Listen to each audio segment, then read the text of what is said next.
Bien, entonces continuamos en la sección, ¿qué sección es esta? 13.8 creo, 13.9, que consiste en hallar máximos y mínimos de funciones de dos variables.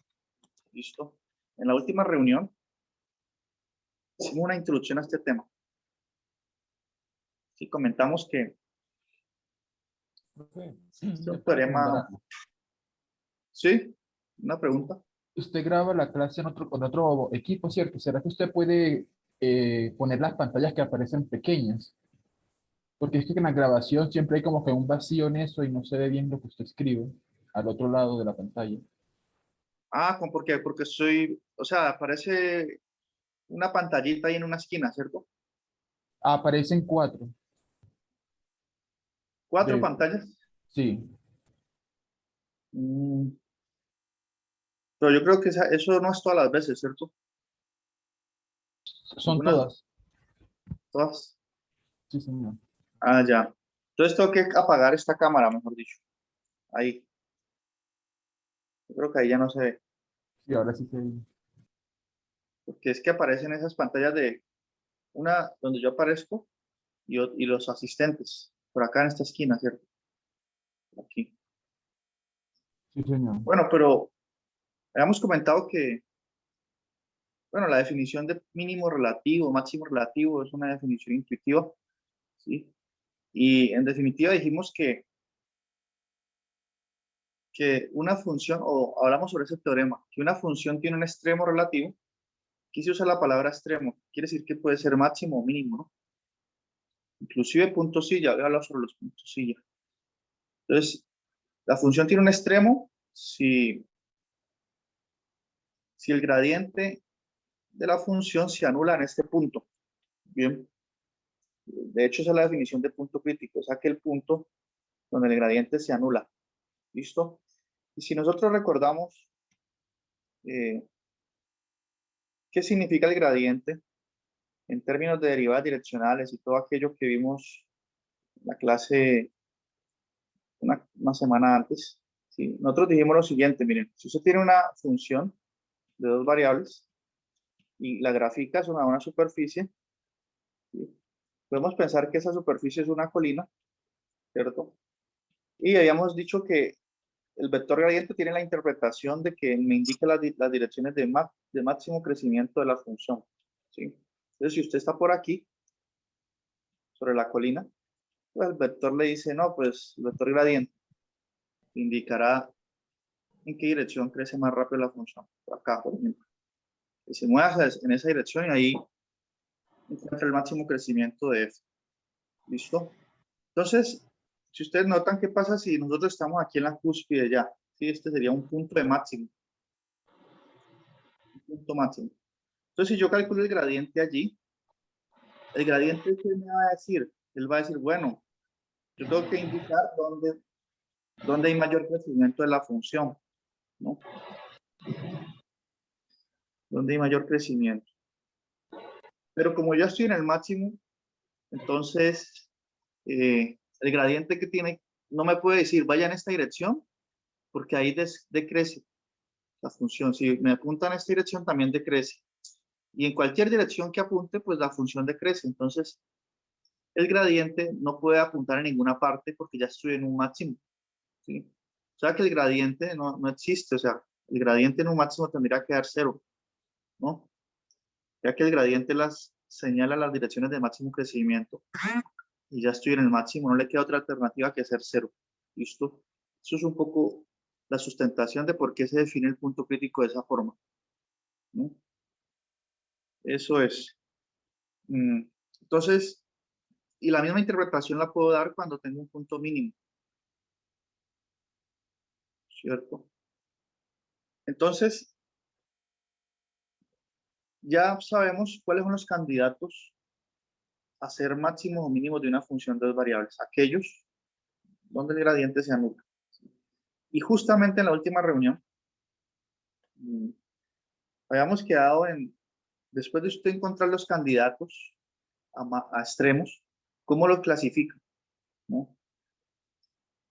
Usted puede tratar de resolver un sistema de ecuaciones donde las derivadas parciales las iguale a cero, Pero ¿usted cómo clasifica ese punto? ¿Y qué tipos de clasificaciones tenemos? Pues usted puede tener un máximo, un mínimo, relativo o un punto silla. Esas son las tres clasificaciones fundamentales. Máximo, mínimo o punto silla. Lo de máximo y mínimo, pues ya todos tenemos una idea visual de eso. ¿Listo? Por ejemplo, miren esta gráfica. Aquí el punto X0, Y0 sería un máximo. Este sería un mínimo. Y el punto silla es el que tiene la siguiente característica. Entonces veamos esta gráfica aquí. Aquí hay como una silla de montar caballo, miren. Pero le llama punto silla. Entonces, un punto silla es el que está, por ejemplo, por aquí, en esta parte. ¿Sí? Que tiene la siguiente característica. Si usted se acerca a ese punto silla por medio de una curva que viene de esta ala de la silla, usted sigue este movimiento, aquí sube. Entonces, ese punto, en esa curva, usted lo ve como si fuese un máximo, ¿no?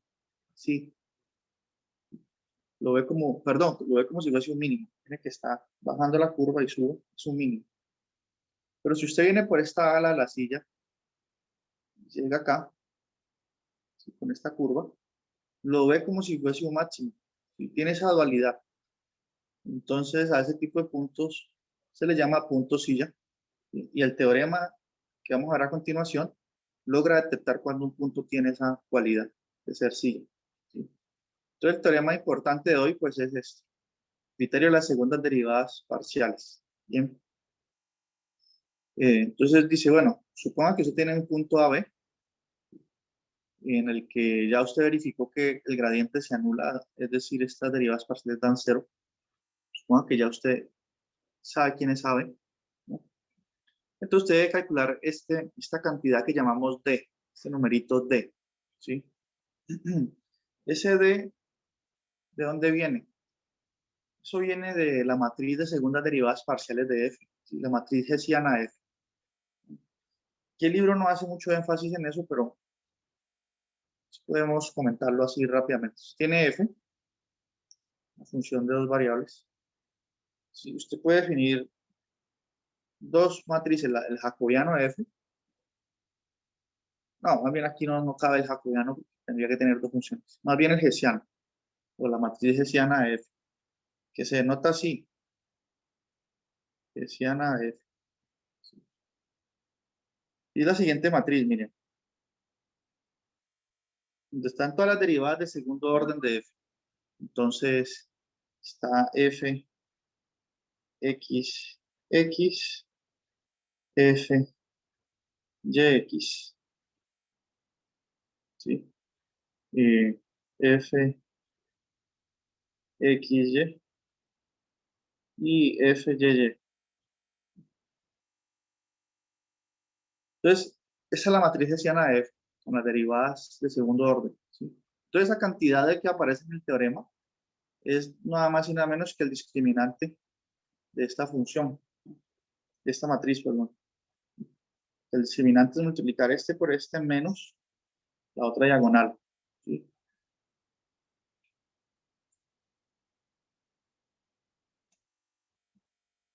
Y entonces, este teorema no es fácil de demostrar. Esto sí corresponde a la teoría de análisis en varias variables, un curso de análisis. Inclusive ni siquiera Larson demuestra eso. Simplemente nos da la receta. ¿Sí? Entonces dice, si ese discriminante en AB, aquí está el discriminante, miren, es positivo, es una receta. Y además la derivada de segundo orden de F en X es positiva, ese punto en cuestión es un mínimo. Si el discriminante es positivo, la derivada de segundo orden de F en el punto AB es negativa, entonces F tiene un máximo relativo en el punto AB. Si por alguna razón ese discriminante es negativo, usted tendría un punto silla, ¿sí? Y si D es cero, pues el criterio no decide y usted no puede concluir nada. ¿Listo? Es una receta. Tiene que estar, generalmente los problemas del libro, pues están en estas primeras tres condiciones. ¿Sí? Si eso se verifica, ya usted clasificó el punto crítico. Hagamos un ejemplo donde mostremos todo el procedimiento. ¿Listo? Hagamos un ejemplo. Aquí hay un ejemplo interesante del libro, sí, pero no lo voy a resolver uno diferente para que ustedes tengan más alternativas. Ustedes pueden revisar este en casa y el que yo hice en clase, pues lo revisamos de una vez aquí entre todos. Hagamos un ejemplo, cómo hallar máximos mínimos, o sea, cómo encontrar puntos críticos y clasificarlos. Un ejemplo en ese sentido. Bien. Entonces podemos considerar cualquier función de estas. ¿Sí? Por ejemplo, la que está aquí. O alguna más complicada, no sé. Vamos a ver. Sí. Por ejemplo, hagamos el ejercicio 10, este que está aquí. ¿Listo? Es decir, dice examinar la función para localizar los extremos relativos. Es decir, encontremos los puntos críticos y luego lo clasificamos. Entonces, ¿cuáles son los puntos críticos? ¿Quién me puede decir? ¿Cuánto da f sub x y f sub y? Hagan la cuenta ahí un segundito y ya continuamos.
Bueno, ya calculamos la derivada parcial.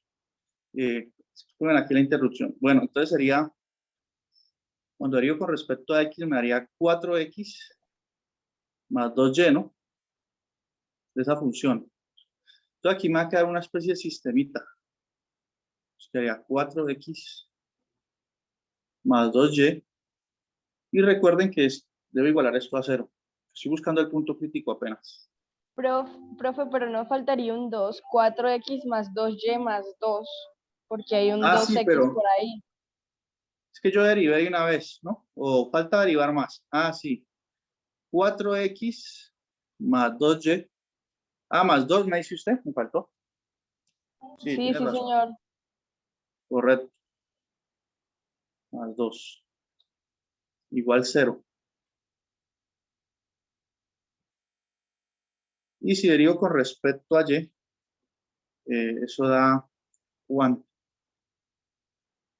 ¿Quién la calculó en ese momentito? Si derivo con respecto a y, me daría 2y. 2x, exacto. Yo quito esto. 2x más 2y, exactamente. Igual a 0. Entonces, miren que, bueno, generalmente vamos a resolver ejercicios de este estilo. Ahorita voy a hacer unas aplicaciones muy interesantes. Entonces, 2x más 2 fue que me dijo Karinet. 2y. 2y. Igual 0. ¿Sí? Entonces, los puntos críticos son aquellos que me resuelven este sistema 2×2. Dos ecuaciones, dos incógnitas, ¿no? Entonces, debo usar álgebra lineal, aunque aquí ni siquiera tengo que escribir la matriz aumentada asociada al sistema. Si quieren, permítanme, yo paso este 2 a restar y me queda así. Ustedes vieron álgebra lineal, uno puede escribir una matriz aumentada, hacer operaciones entre renglones y resolver el sistema, ¿no? Obteniendo una forma escalonada equivalente. Pero aquí en un sistema 2×2, ¿para qué usar tanta tecnología? ¿No? Simplemente despejemos x en uno y sustituyamos en el otro.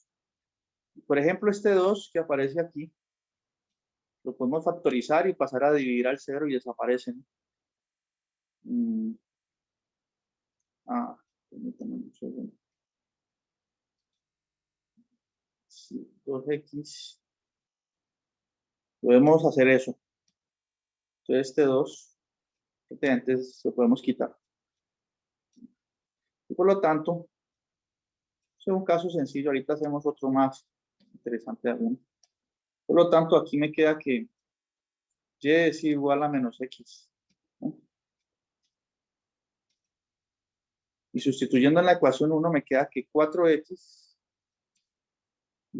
más 2 por menos x es igual a menos 2. ¿No? Y entonces esto me da 4x menos 2x me da 2x. Igual menos 2, por lo tanto x tiene que ser menos 1, ¿no? ¿Sí estará bien hecho esto? Entonces x es igual a menos 1. Y en consecuencia, pues y tiene que ser igual a 1. ¿A usted le había dado esto? ¿Sí está bien? Sistema sencillo ahí. Ojo, uno tiene que verificar que las derivadas parciales hayan quedado bien calculadas. Pero sí están bien, ¿no? Listo, entonces ya usted encontró el punto crítico. Esto ya lo sabíamos hacer desde la clase anterior. Bien. Ahorita debo clasificarlo. Entonces coloquemos aquí. Punto crítico.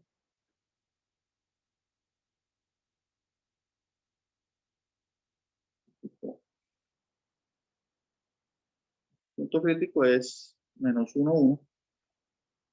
Y ahorita clasifiquémoslo. Entonces, ¿qué tenemos que hacer? Calcular esta cantidad que llamamos D, que es el discriminante de la matriz hessiana F. ¿Sí? Que es así, es F, XX. Sí. Lo evalúo en el punto 1, 1, pero calculemos primero esos valores. Fxx por la derivada de F, segundo orden en Y, menos la mixta al cuadrado. Esto es, ¿listo? Nosotros ya hemos calculado la derivada parcial de F con respecto a X, sino que la borré. ¿Alguien recuerda cuánto es que era? Que tenemos que derivar esto otra vez con respecto a X. ¿Cuánto me da? 4x 4X. más 2x. ¿No es más 2Y? Más 2y más 2. Más 2, sí, señor. Exacto. Y aquí sería, ¿cuánto es que es? 2X más 2Y no era 0. Ahí tengo estas derivadas parciales. Tengo que derivar esto de nuevo para... Esta primera la derivo con respecto a X de nuevo para calcular este término. Miren. Si derivo con respecto a X, resulta que esa derivada es constante. ¿Sí? O sea, es una función constante. Siempre vale 4. ¿Sí? Inclusive vale 4 pues en el punto crítico. Para todo X, Y. Y yo no lo escribo, pero aquí se supone que eso depende de X. Es una función. Y si derivo aquí con respecto a Y, pues esto me da también constante y vale 2. Y si esta la derivo con respecto a Y ahorita para encontrar la mixta, mire aquí, primero con respecto a X, luego con respecto a Y. Vamos de izquierda a derecha, ¿no? Si derivo esta con respecto a Y me da 2, la mixta. ¿Sí? Es una función constante. Por lo tanto, en nuestro punto crítico, D toma este valor. D es igual a 4, evaluado en, o sea, F evaluado en menos 1, 1, pero es 4. Por esta otra de segundo orden que es 2 menos la mixta al cuadrado. Y esto me da por 2, 8 menos 4 al cuadrado, 8 menos 4, 4, que es mayor que 0. ¿Sí? Entonces, conclusión. ¿Qué podemos concluir? Estamos aquí. Esta derivada de segundo orden es 4 mayor que 0 y D también es mayor que 0, es igual a 4. ¿Sí? Por esto que está aquí, esto es lo que me determina la naturaleza del punto crítico. Podemos concluir que esto es un mínimo de la función, ¿sí? En 1, 1. Listo. Es un mínimo. Bien. Si graficamos esta función, seguramente que esto tiene cara de ser un paraboloide, ¿sí? Que abre hacia arriba. Y entonces el mínimo es único. Esa función tiene cara de que su gráfica es así, miren. En 3 dimensiones. Ustedes pueden colocarlo en GeoGebra y detectamos este punto de mínimo aquí. ¿Sí? Entonces, ese es el procedimiento. Podría ser más o menos complicado dependiendo, pues, cómo sea la función. Sí, más o menos complicado en qué sentido. Creo yo que lo difícil es encontrar el punto crítico, no resolver ese sistema de ecuaciones. No todas las veces nos queda un sistema lineal como este. ¿Listo? Pero eso es, así es que se clasifica. Bien. Bueno, yo escogí un ejemplo relativamente sencillo. Hay ejemplos muchísimo más complicados, pero, digamos, no. Ya siendo hoy la última clase antes de parciales, no vamos a complicar las cosas. Ahorita vamos a hacer algo, vamos a estudiar aplicaciones. Es hacer lo mismo, pero en un contexto interesante. Entonces vamos a hacer otro ejemplo, pero de esta sección. ¿Sí? Y un ejemplo que me pareció muy interesante. Hay muchos interesantes, pero uno que es especialmente interesante y que tiene que ver con lo que ustedes hacen en sus carreras, ¿no? Que ustedes ven algunas materias de laboratorio, etcétera. Es este tema de el método de mínimos cuadrados. ¿Sí? El método de mínimos cuadrados. ¿En qué consiste este método? Entonces veamos, una aplicación de esto de máximos y mínimos. Aplicaciones.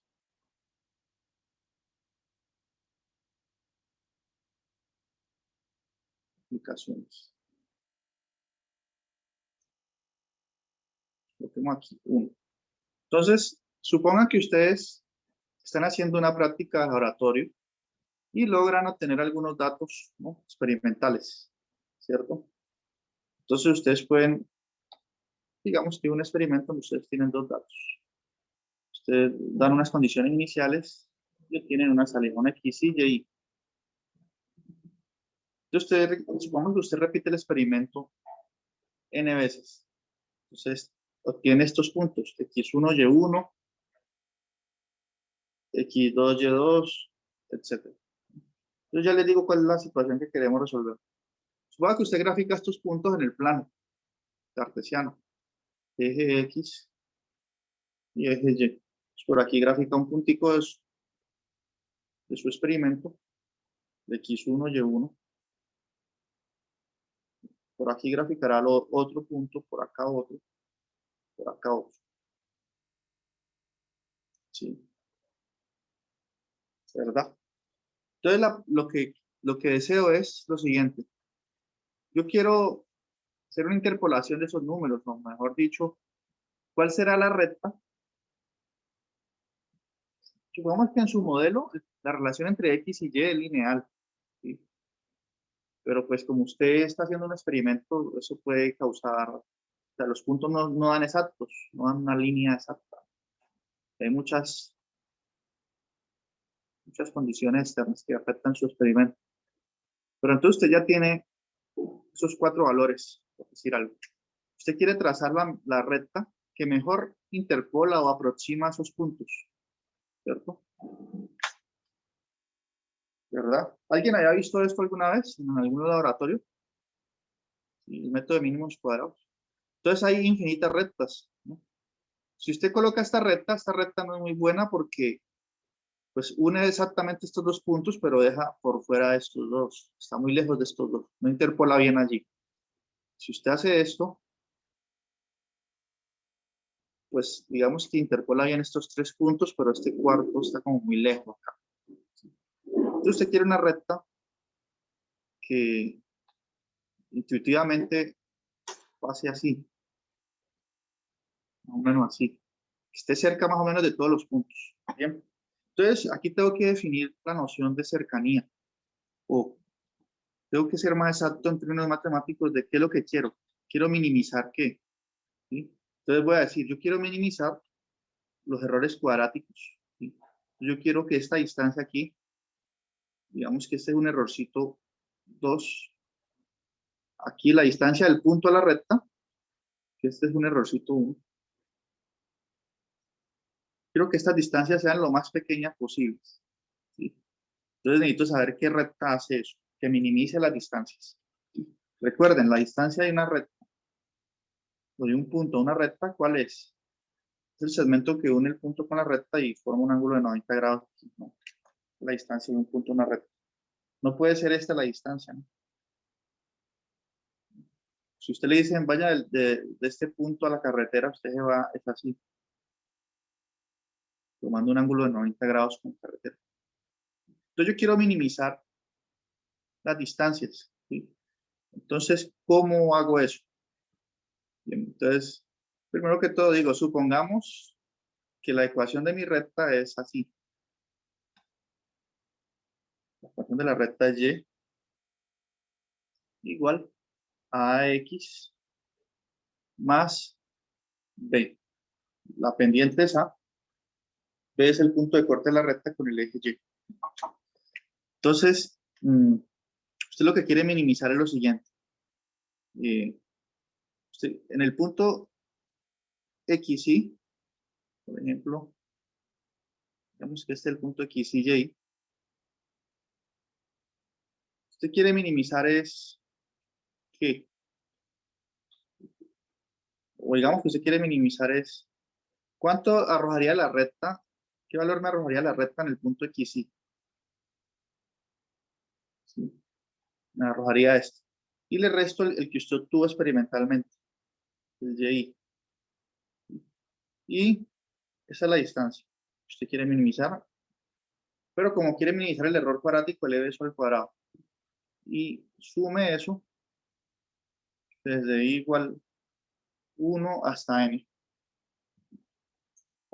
Entonces, aquí estoy haciendo la resta entre el dato experimental y el que le debería haber dado si esos puntos se comportan de forma lineal. Lo que le debería haber dado en x, y. ¿Listo? Y usted quiere minimizar esta función. Entonces, esta función, que lo voy a llamar así, una función de suma. Los errores cuadráticos dependen de A y de B. ¿Sí? Porque el x y el y usted los calculó experimentalmente, ¿no?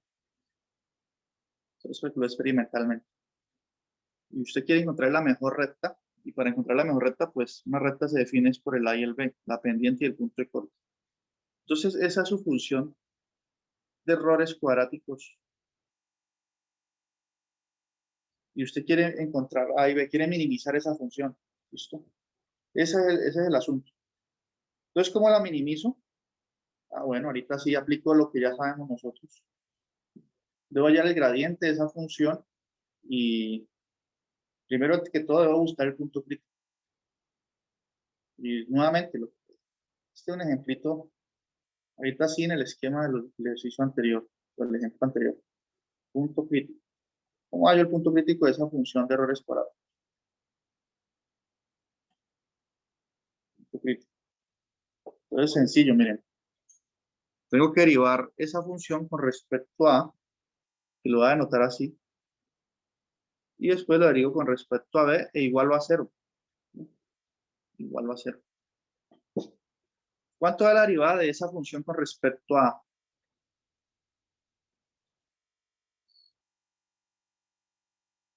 Respecto a.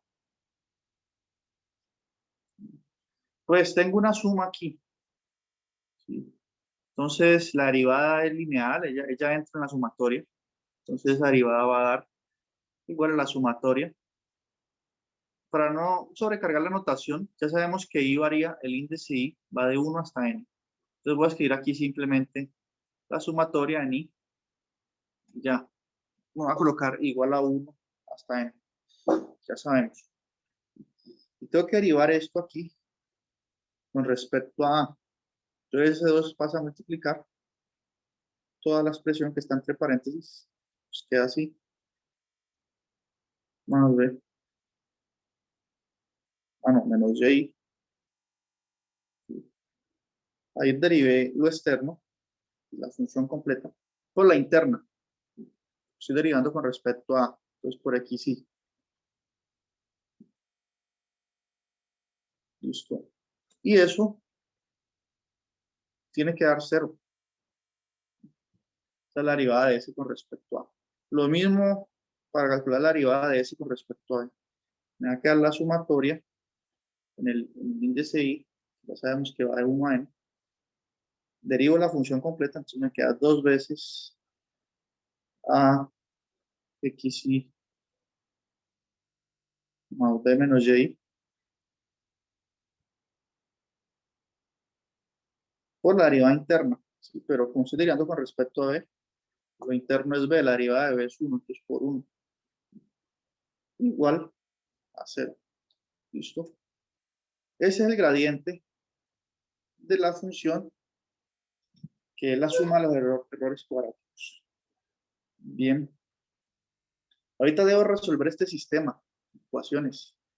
Debo despejar A y B que resuelven eso. Entonces, si ven ustedes que aquí el sistemita no es tan trivial como el anterior. ¿Cómo despejo eso allí? Pero a la final hago lo mismo. Podemos despejar, por ejemplo, de la segunda ecuación. Esto le voy a llamar ecuación 1.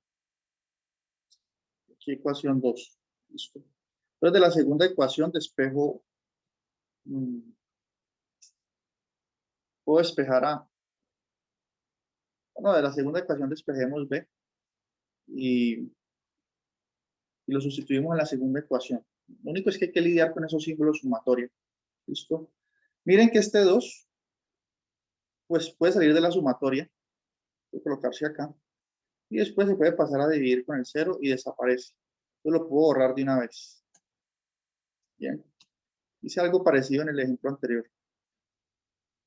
Y aquí, como quiero despejar B, yo puedo usar linealidad de la sumatoria. Yo puedo sumar este término solito, más la sumatoria de los B, menos la sumatoria de los Y. Entonces me queda algo así, miren. Queda la sumatoria en I de los AXY más la sumatoria de los B menos la sumatoria de los Y. Y esto tiene que ser igual a 0. Recuerden que la sumatoria de los Y es constante, es un número ya. Que esos son los datos experimentales que usted obtuvo. ¿Sí? Noten que si yo sumo el número B, cuando yo tengo una sumatoria de una constante, ¿sí? Aquí no aparece BI ni nada. Es como si yo sumara B n veces, B más B más B más B más B más B. ¿No? Entonces, esta sumatoria aquí es lo mismo que tener n veces B.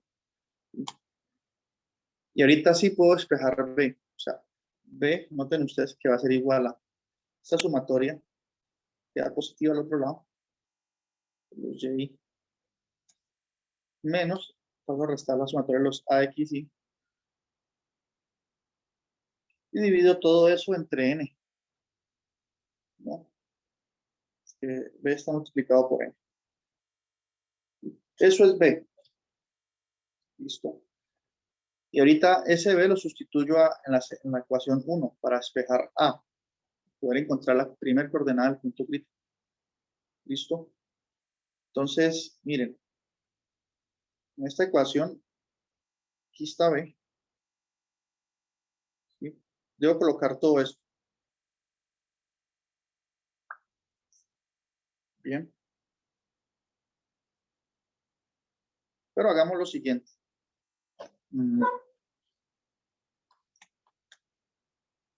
Trabajar con sumatorias es tedioso, eso es cierto. Aquí por las mismas razones que dije antes, este 2 se puede quitar. ¿Listo? Y aquí puedo de nuevo usar distributividad o linealidad de la sumatoria. Y entonces, y este XY también multiplica el paréntesis. A la final todo eso que está ahí me va a quedar la sumatoria de A por XY al cuadrado. Hice dos cosas al mismo tiempo. Multipliqué el XY acá y una vez distribuí la sumatoria. Más la sumatoria de B por XY.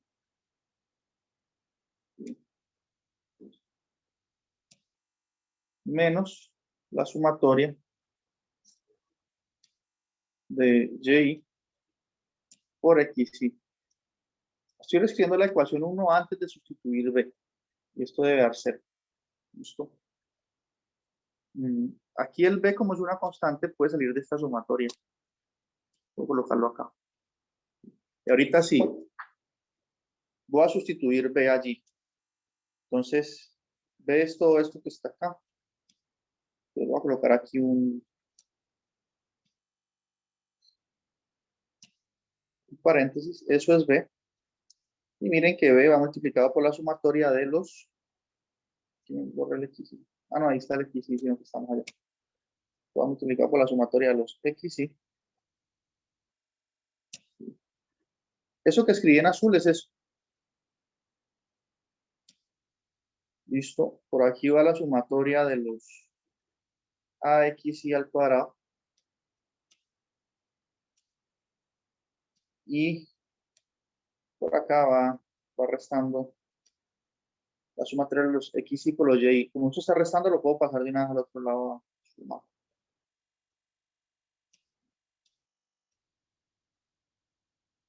Listo, así.